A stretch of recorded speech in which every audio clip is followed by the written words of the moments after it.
নারায়ণগঞ্জ তারেক জিয়া প্রজন্ম দলের সাধারণ সম্পাদক সনি আজ বুধবার আদালতের মাধ্যমে জামিনে মুক্তি পেয়েছেন।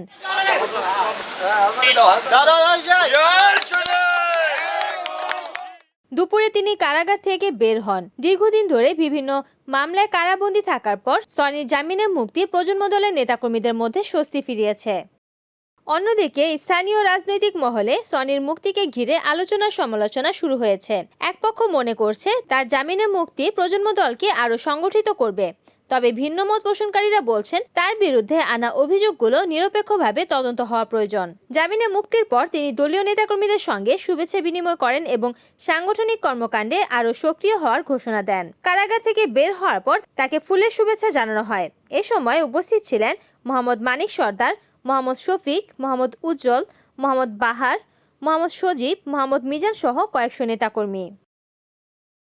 রিপোর্ট করেছেন সুমন ইসলাম, NN টিভি, নারায়ণগঞ্জ।